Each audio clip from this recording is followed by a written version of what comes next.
Hey gaming comrades, and today I want to show to you guys the game called Trade Tycoon Tanks. I've been watching the reviews of this game since the early access release a few days ago, and it's been quite a mixed bag of my opinions. However, the majority of these reviews have been saying similar, if not the same, things about the amount of content and flaws the game has. And I'd like to give my experience in the hopes that it can clear some things up.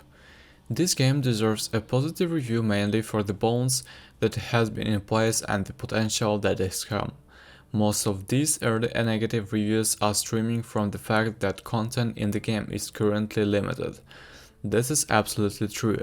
You're allowed to play 20 years of the time only under the British and only with access to the World War I vehicles that self-service were intended for servers not with prototypes yet. Personally, I have found the game to be quite enjoyable and have luckily encountered a minimal amount of bugs.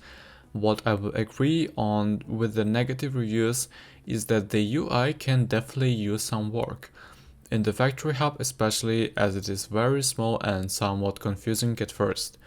I did eventually learn to use the interface as it is, but as a beginner it felt generally unforgiving. I also think that the tutorial needs to be reworked to be clearer, as it took me around 10 minutes to even release. I had to press play on the timer.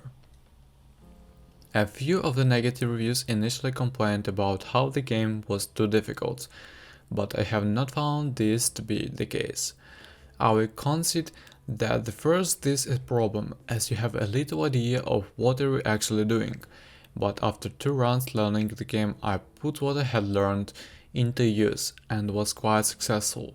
If you decide to pick this game up, I highly recommend starting of the easiest difficulty, as it is much more forgiving and will allow you to learn the game mechanics. I know I have spoken a lot about the negatives of the game, but I really have enjoyed playing it for the most part.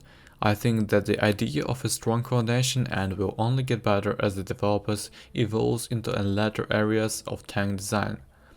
On this note, I will agree that the game is a price higher that it should be given its current state of content, but I get this only in early access for the moment.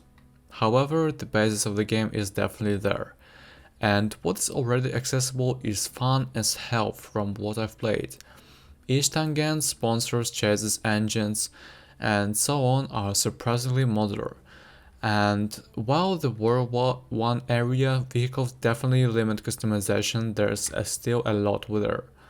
The company management side of this game is also more engaging than expected. You really do have the plan to play ahead with designs and work around the nations that you're getting contracts from. Otherwise, you'll find yourself out of cash sooner rather than later.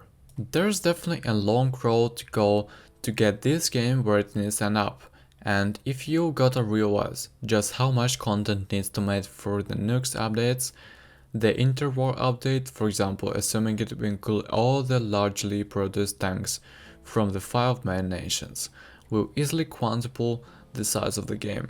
From what I've seen on the Discord and throughout the other places the developers are active and listen suggestions and questions people have, which is a big plus. They're under micro pros too, who are a reliable distribution in my experience, and that strengthens my belief that this is not going to be some abnormal project as some people are so concerned about. If you're going to buy these ACs, you should be aware of the limited amount of content, but I personally think it's worth the dive if you have the money to spare. And as of now, I have faith in the developers to continue fixing bugs, optimizing the game and putting out enjoyable content.